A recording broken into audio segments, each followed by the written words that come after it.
And so I want to welcome those of you that are watching, and we are here today to talk about contingencies on the real estate contracts because we're both of the mindset that it might become a little bit more popular, right? Just in the current market we're in. That's what I've seen. Okay, so fantastic. Get a little bit closer here. Hey, Sean Chappell with Waterstone Mortgage. Sean, do you want to just start off by telling everybody, come up front here, tell everybody what you're seeing in the mortgage market right now on August 22nd, 2024. What are we seeing? We are seeing, from the mortgage market perspective, rates are holding steady. The Feds just met in Jackson Hole this week. Minutes got released, and the vibe, lack for a better term, I'm struggling for that one right now, is that they're going to cut in September. Some say as much as a half. Some say as much as a half. That likely quarter, probably the half has dropped to, I want to say around 60% chance of that happening, but most likely a quarter. Although last week, one of the Fed members came out and said they wouldn't be surprised to see this year experience a 75 basis point cut. Okay. So maybe 20, 25 in September, and then 50 in November. Well, nobody asked me. That's what I would do. So how it goes with 25. Right. So, Exactly. So we'll see there. Applications as an industry are down. We're definitely down as an industry on applications. The rates are a little weird because rates are like mid sixes right now, and things haven't picked up like a lot of people anticipated. I do think they will eventually pick up, but I also just think, you and I were talking about it earlier. It was about 30 to 45 days ago, everything fell off on the showings. You guys remember sitting in the team meetings, we said, look at the showings. The showings, boom. And so, listen, if there's no showings for 2.5 weeks, you're not going to be closings 30 to 45 days later. Right. So, but I think it's not the showings problem. Yeah, no, let's take it back to this. All right. Thank you, Sean Chappell, Waterstone Mortgage. All right. We have a huge crowd in here in person. So, hi, Denise. Hi, Luke. Hi. So we're going to talk about contingencies and how they impact your real estate contract. You want to have one of these. Let us skip out. You can skip out. And Jennifer Karr, who's a real estate agent in our office. About how many units a year do you close, do you think? You want to say? Or you just want to say no comment? I'll just say I've been licensed 20 years. 20 years. Okay, you've been licensed 20 years. Fantastic. So we're going to talk about contingencies, and essentially, there's several different things that we could talk about. Like, I'm not a huge fan of contingencies. We were just arguing over that, like before class started. Like, depending on your market, are we in a buyer's market or are we in a seller's market? But generally, in any sort of a tilt towards the seller's market, I just tell my sellers, hey, listen, it's up to you. But as far as I'm concerned, wait till they get their house sold, and then they can come back if it's still available. I don't want to create that situation a lot of times. And I've had some sellers that said, let's go ahead and do it. And my job is to what? Work for the sellers, not for whatever I think, right? I just lay out possibilities. But I'm not the biggest fan of being a seller's agent advising my sellers to take them. I'm not avidly against them either. But you feel, especially from a buyer standpoint, that there's some real advantages to the contingency clause. Maybe from a seller's perspective, I might be embracing them. So I'll just preface that by saying I've seen more contingencies coming around, discussed, showing up in the last 60 days than I've seen in the 20 years prior that I've been licensed. So what do you think that is? I have no idea, to be honest. I don't know. I am seeing a lot of people, though, don't qualify for a bridge loan, so that's kind of off the table. So, but if somebody asks me, if I've had a house that's been on the market 3 weeks and we're not under contract, certainly more inclined to entertain that. Do you think it's a residual from the really super hot seller's market that we're coming out of, where people were afraid that if I sell my home, I don't have a place to go? Do you think maybe it's a kind of a reaction to that market for a while? It might be. We're still low on inventory, but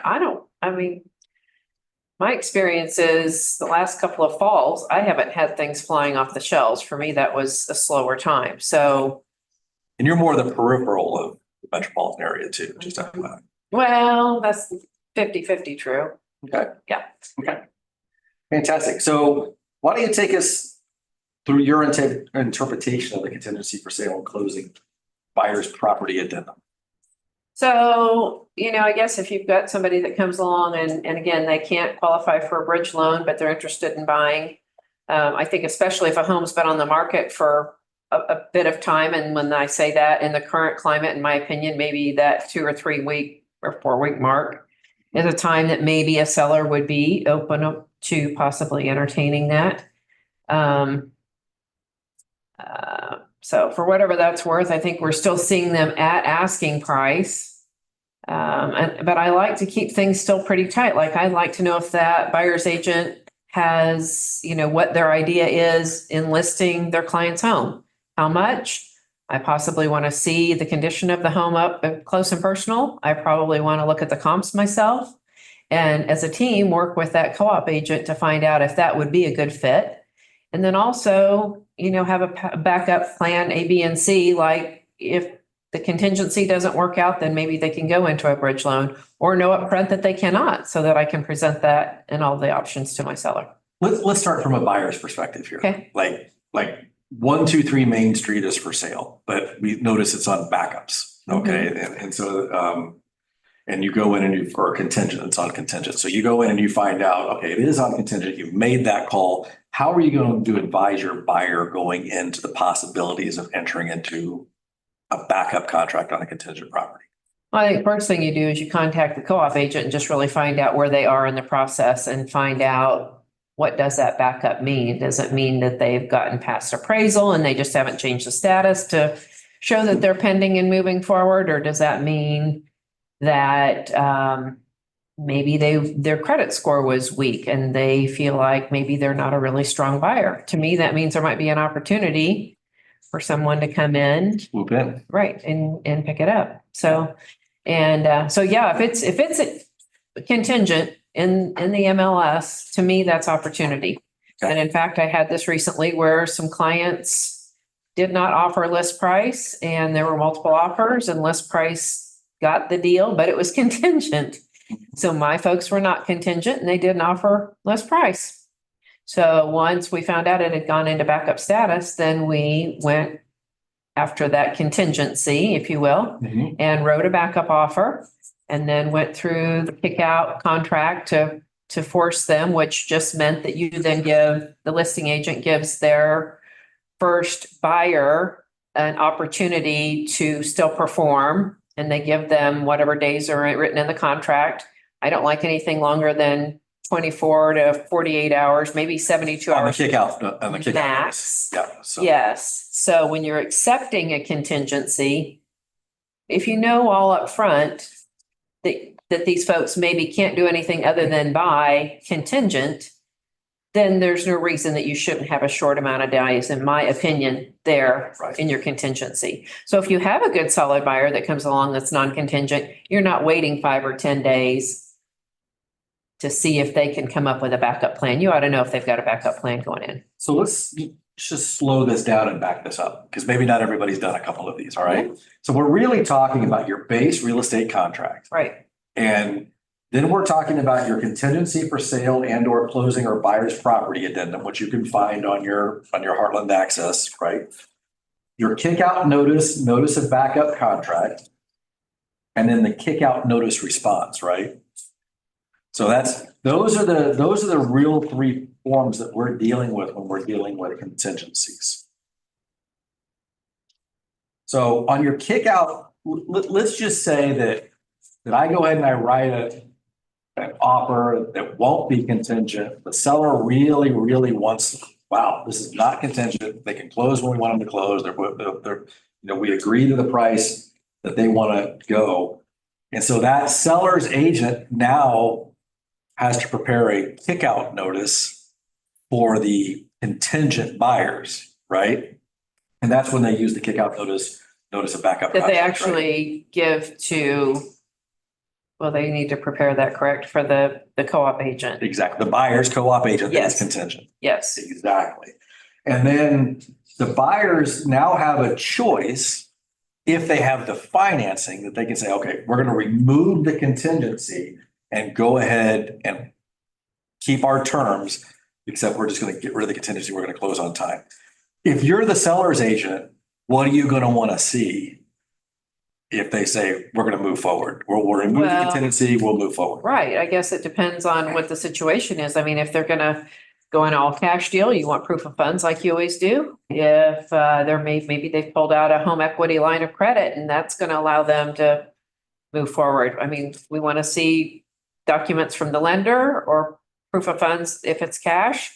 Talk to that lender and just know that they're really solid and ready to go. So you're not just gonna jump up and down and hoop and holler and say, Yeah. whoop, it's done. You're gonna do some investigating to make sure Right. that they can perform before we allow that contract to happen. Right. Right, okay, fantastic.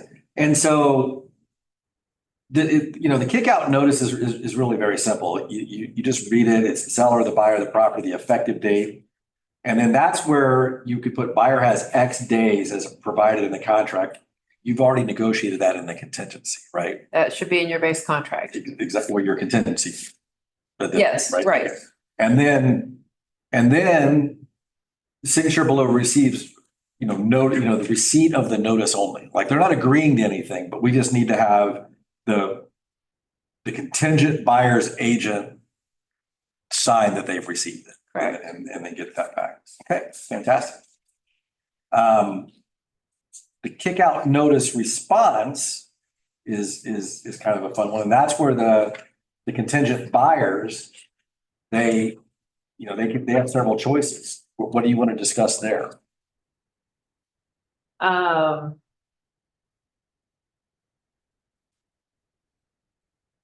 Help me along. Sorry, I'm stuck. That's okay. I gotta make my phone stop here real quick. Okay. So there's the choices that the kick out notice response can be, right? And if you'll notice, it's a 2-page contract. It's the buyer responding. And so that they can check, one, the buyer's property is under contract. So if they haven't already notified the seller who's holding the contingency or the seller's agent, now is the time to let them know and to provide all that information. They can also say, hey, we're going to waive or remove the contingency. And that's where you got to read those following lines, basically lines 15 through 39, and make sure you really truly understand, what they're saying. If we're removing the contingency, if it's finance, they can do it. If it's cash, they can do it, which you mentioned earlier. And then that the earnest money is now non-refundable. That's a big one. Yes, if they decided to proceed, right? Yep, if they decide to proceed. Okay. If they don't decide to proceed and their house isn't under contract, then what we have is the third possibility of a cancellation of the contract, which would then allow the sellers to go and accept or move up that other contract. And all of this happens really, really quickly if you've got Yes. a 2 or 3 day period on that Yes. initial contingency that you've written. Yes. And so that's why the timelines are important when you're negotiating. So now we're going to start at the beginning, which is the contingency for sale or closing buyer's property addendum, right? Right.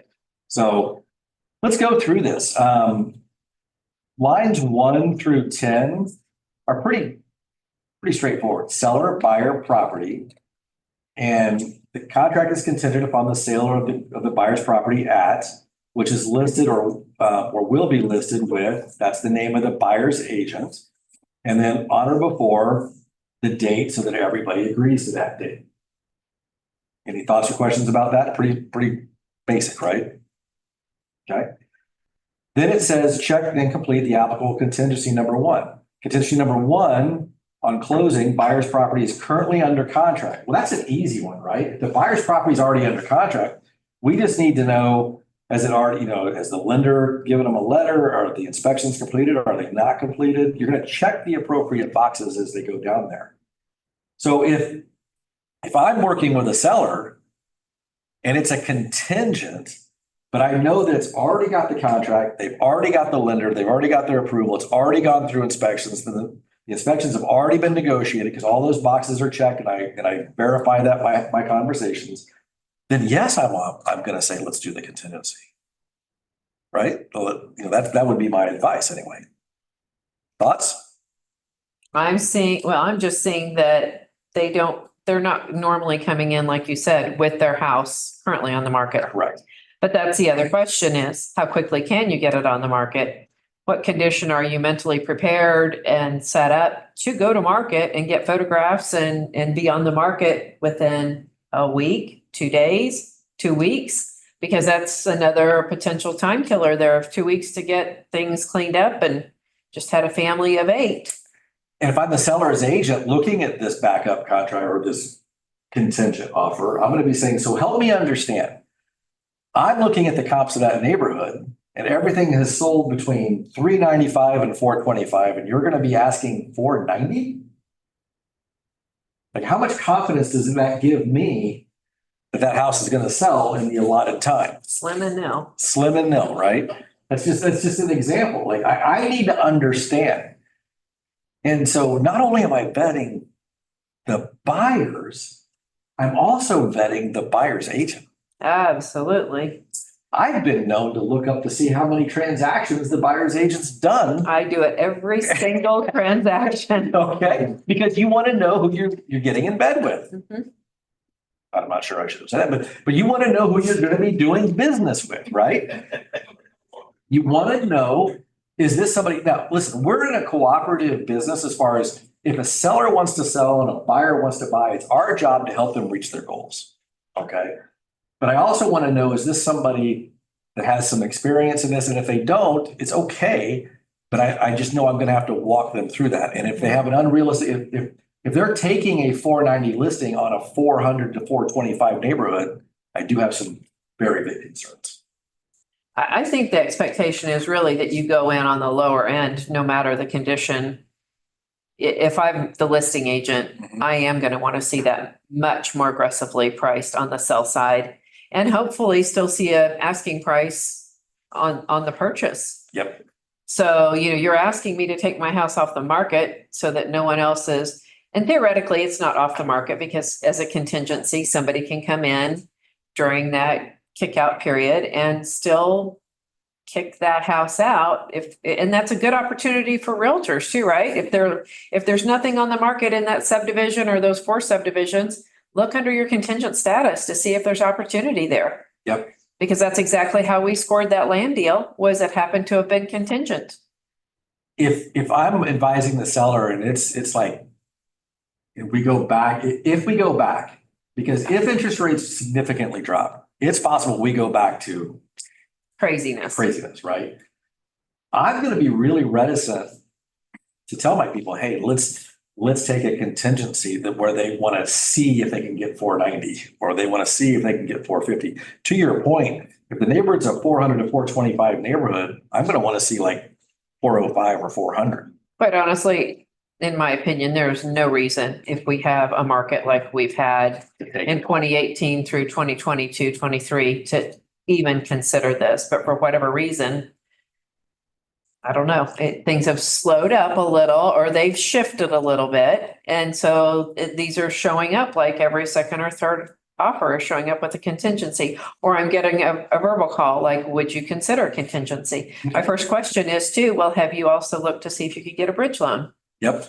Because if they haven't, then when they come back to me and they possibly present a contingency, they've already gone through and connected with somebody. Good seller's question, because you're putting all the onus on the buyers. Yes. Yeah. And then they're prepared when they come back to us or before they write that offer to come back. Now, you and I we've had our real estate licenses for more than a couple of years. Oh, wow. Yeah, like I'm 2002, you're when? 2004. Right. So we remember buyer's markets. Yep. Like if you've been in the market 5, 6, 7 years or less, you're like, what's a buyer's market? But like calling our sellers every week for like 9 months saying, hey, somebody almost saw your home. Roleen's laughing because she remembers, right? Right? Yes. Contingencies were a lot more popular back then, weren't they? Mm-hmm. Yeah. But I don't think we were as aggressive though as we are now about really vetting deep, because I actually have a situation I was working on this morning and we've got actually 2 contingencies lined out. And so, or let's say we are the first domino, we're contingent, 8 people in the family. So there's a lot of people that already packed up, ready to move on Friday. And we just learned this morning, we're not going anywhere. Oh, And so my seller is stuck, but, optimistic, because there's another party behind that that's going to buy their house. So I'm actually vetting their buyer's lender too, just to see how is that shaping up for my client here. there you go. If you're going to get more of it, you might as well learn it, right? Learn it proactively. You go down here to paragraph 2, it says contingent on sale and closing, buyer's property is not currently under contract, which is where you're going to see most of these, right? Yes, I have lately, yes. So buyer's property must be under contract within blank calendar days, 30 if left blank. Agents, please. Just because when they wrote the contract, they did a default date and that kind of stuff does not make it the standard date or the best date for your buyer or the best date for your seller or the best date.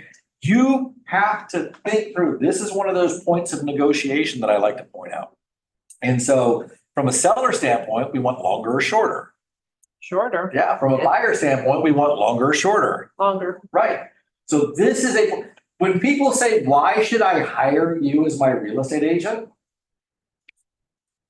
Listen, base contract has 39 points of negotiation. This contract so far, there's going to be a minimum of 5 or 6 points of negotiation.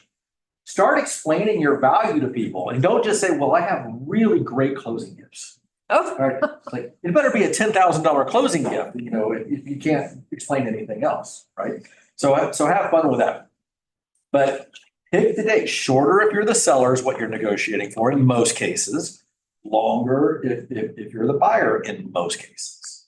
Any thoughts about that?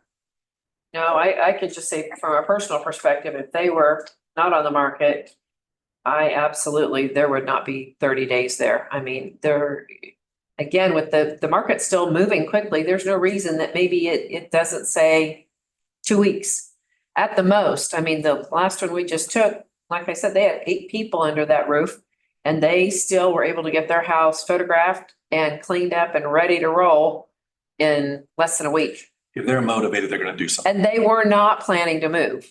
So there you go. There you go. And that was 7 days. So that's critical. Yep. And they actually started their inspections early too. I mean, they did their inspections right up front so that everybody can know.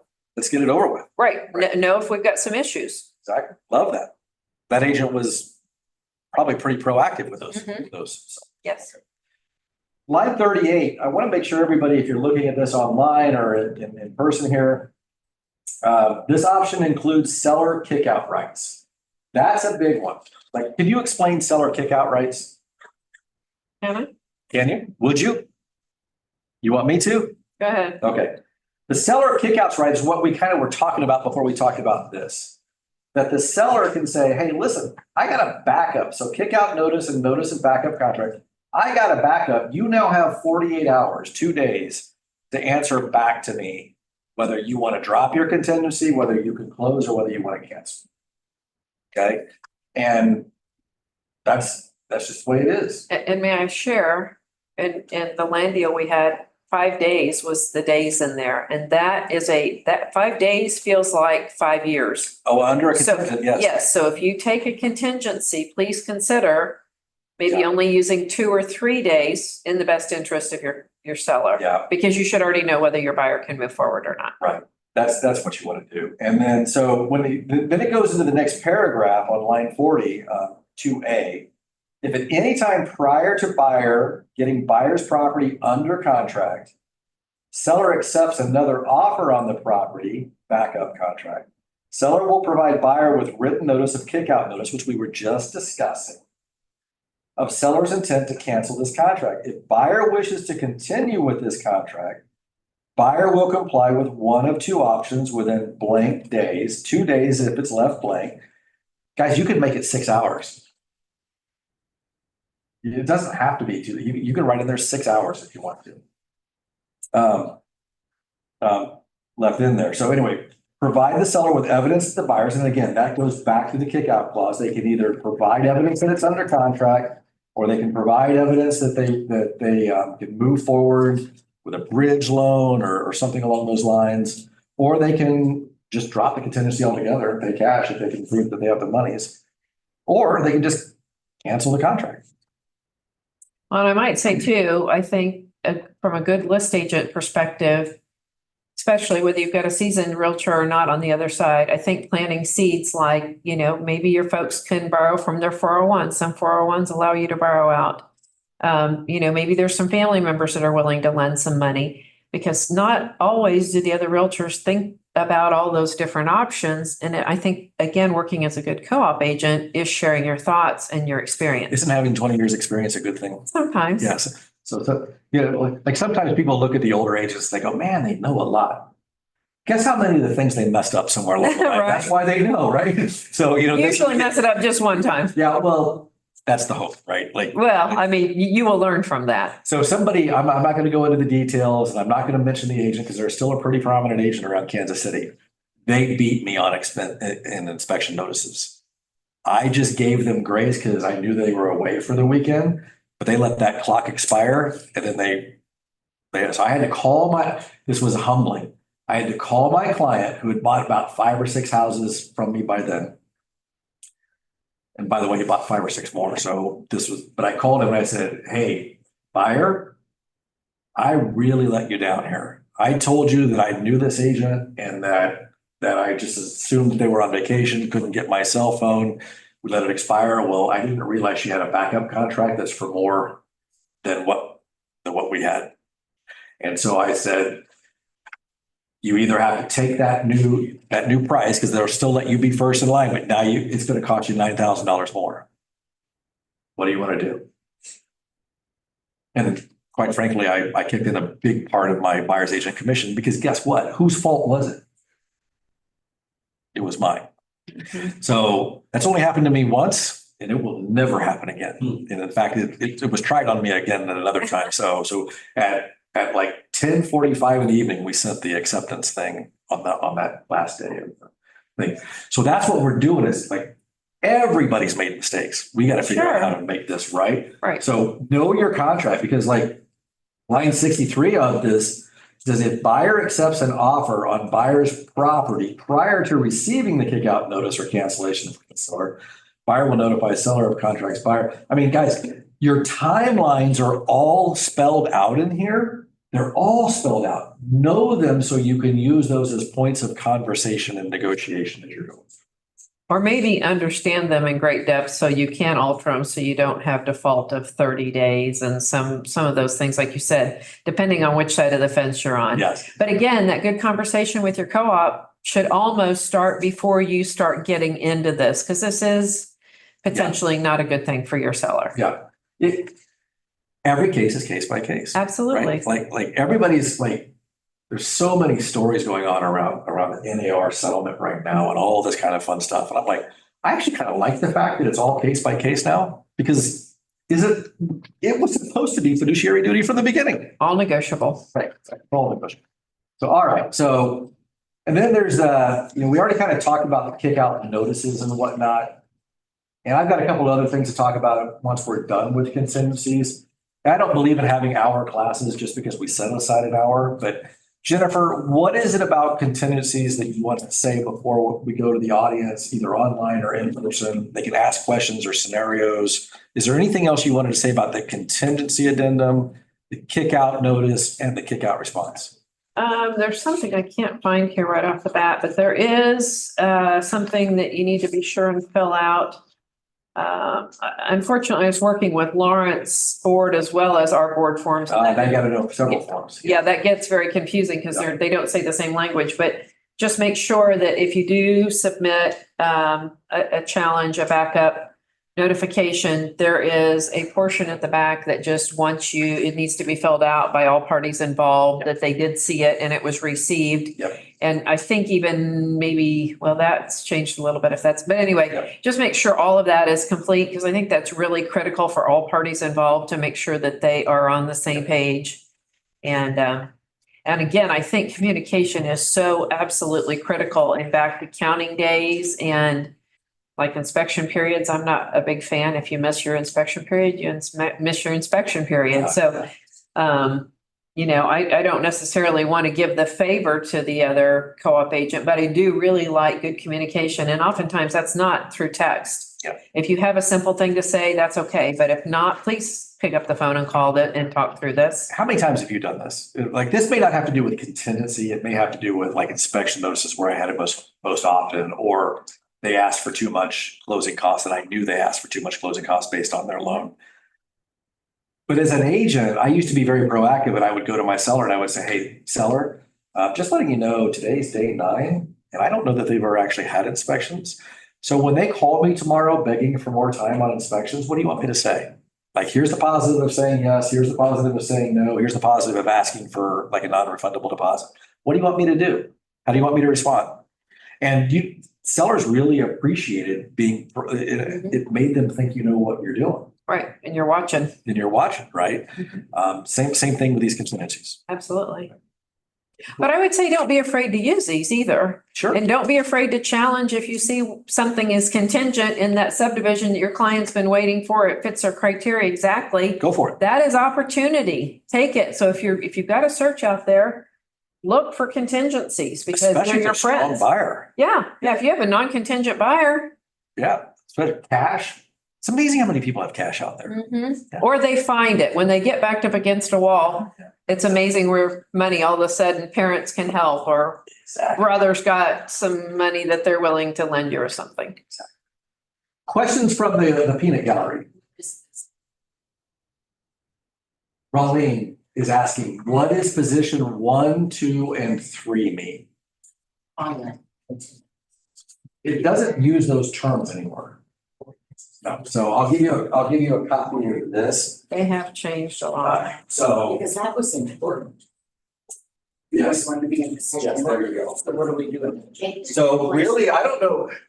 I've never come across where I took multiple contingencies. Have you? Mm-mm. So I'm sorry. Thank you. So, but it's not in the language anymore.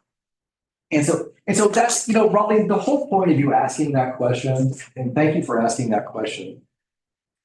Especially for people that have been in this for more than an hour and a half, we tend to think the contracts never changed.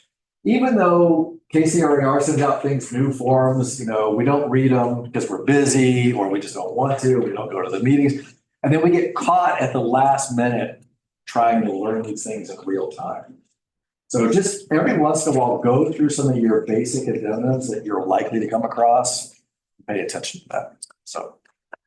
And when your client, when your buyer goes to a situation of where they are under contract, be sure and make sure everybody is notified. These documents allow you to help communicate that. And you want to write an amendment that says something, I've got something in writing here that just basically says that you are now just contingent to close, that you're not contingent to get a contract, but you're contingent to close. And I believe MLS wants you to change that status to potentially to pending. I'm gonna stay out of that. Okay. I'm gonna let Brenda answer that question. Here's kind of a best practice, and then Raleen will come to you real fast. If a buyer believes that they now have the house and they're only contingent, and they start telling mom and dad and their best friends, and they're driving by every other night, and then all of a sudden a kick out notice comes. Like, if you haven't had the conversation with them that, hey, you have a contract on this house, but it's not your, don't be telling everybody this is your house. Right. Until we get this, because I'm trying to help my buyers keep from getting just absolutely emotionally crushed and then leaving me.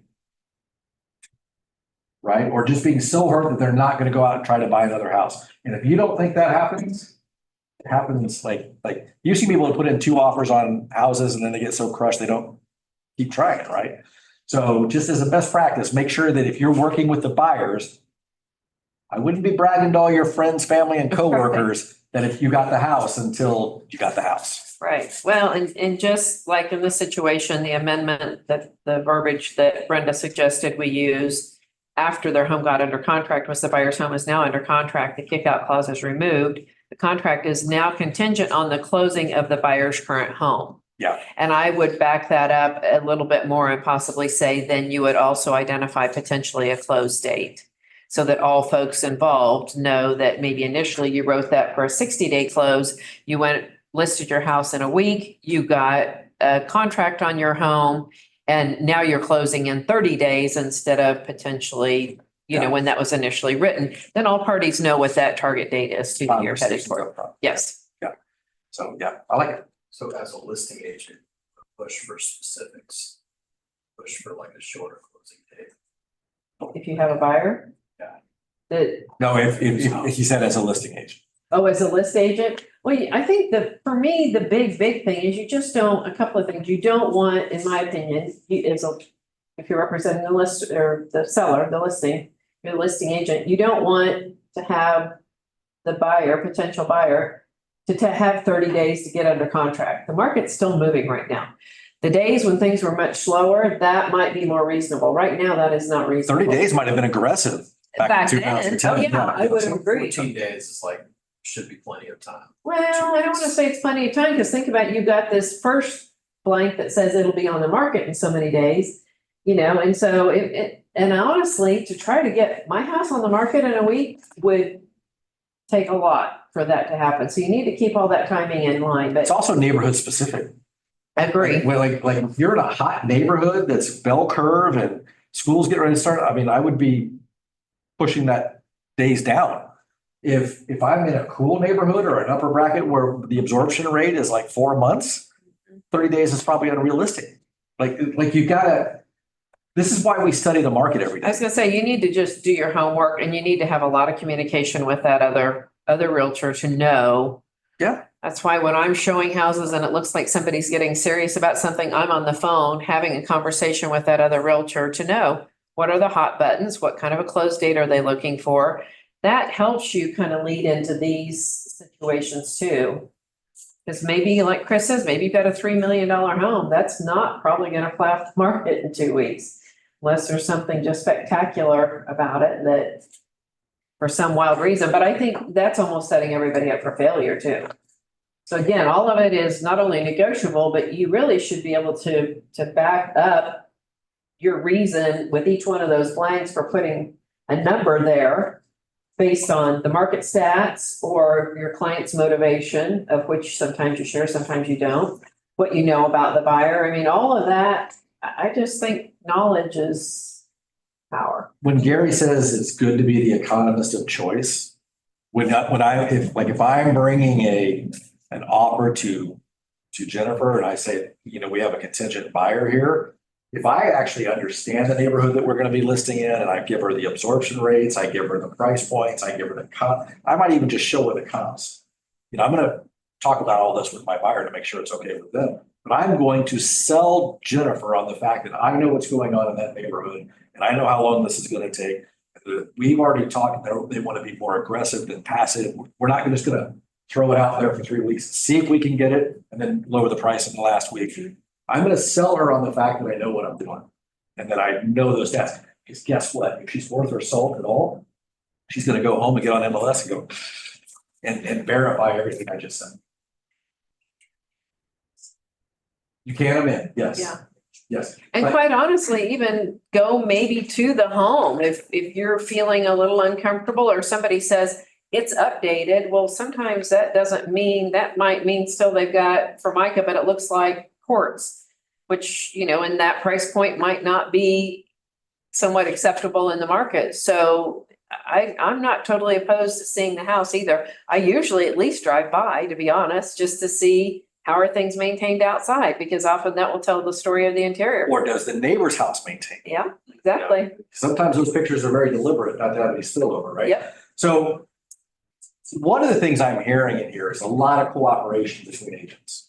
Okay, you've got to have a lot of conversations.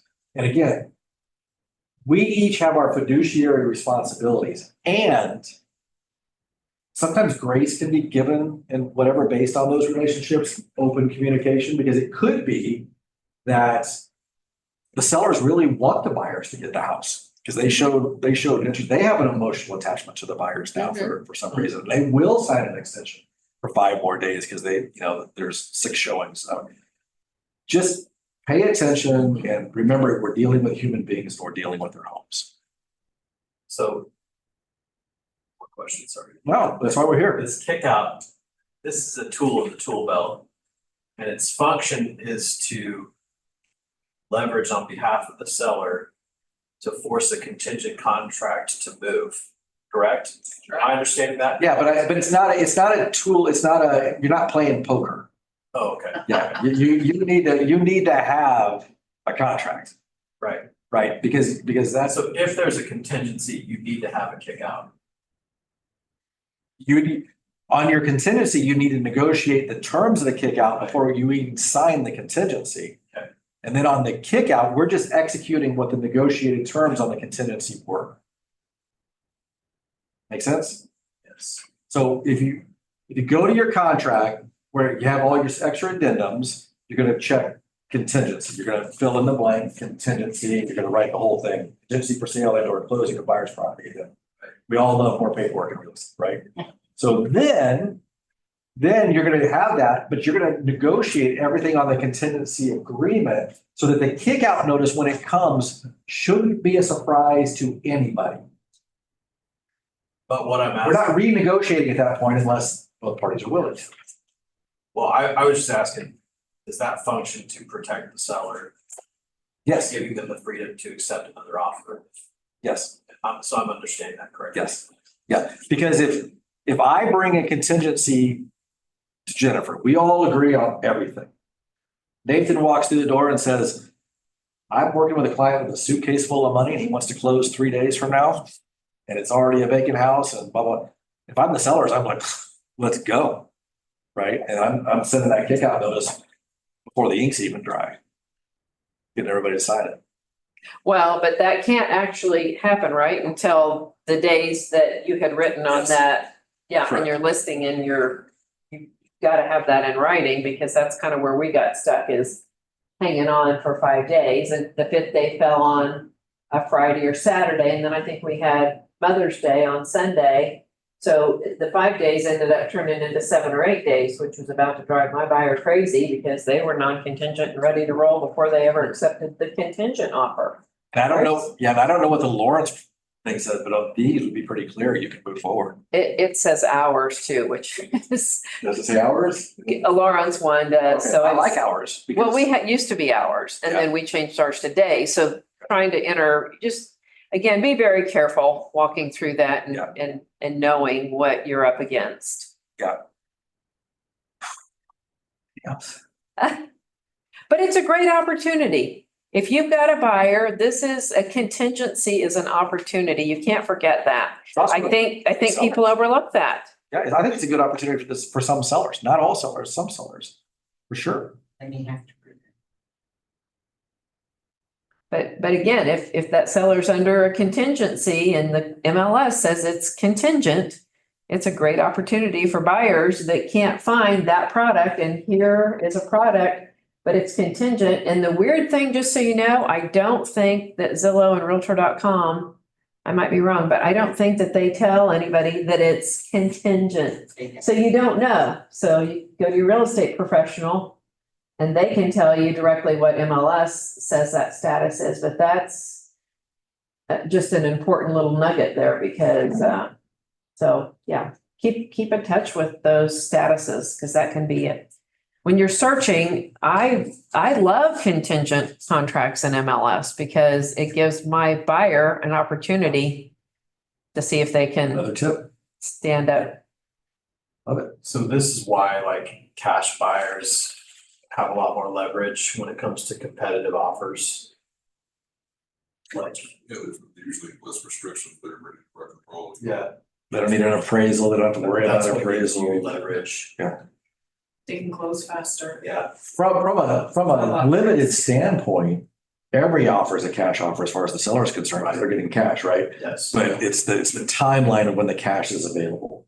Like if it's a shaky buyer, then we keep having to go back to the underwriter, we're gonna have extension after extension after extension. Whereas if they're a solid buyer, you're gonna have fewer extensions, whereas if they got a suitcase full of cash, let's go right now. So there's are there any other points, comments, whatever on this? Because at the end of your sheet here, just because I like to keep the training going, there I put something from the Millionaire Real Estate Agent Playbook. If you have a copy, did you get the one or the two? I I can't. got one because by the time that I got back to get it, they sold out of two. When we get our twos, give it to me and we'll make an exchange for you. Okay. But on pages 57 and 58 is something called crafting for how I met your mofer, which is a make offer for instant response. And then there's also crafting powerful mofers. I'm not going to teach on this, but I'm pretty much every training. What we're going to do is I'm going to give you something else to think about over the weekend. And if you guys want to ask questions around this and have some fun, let's do that.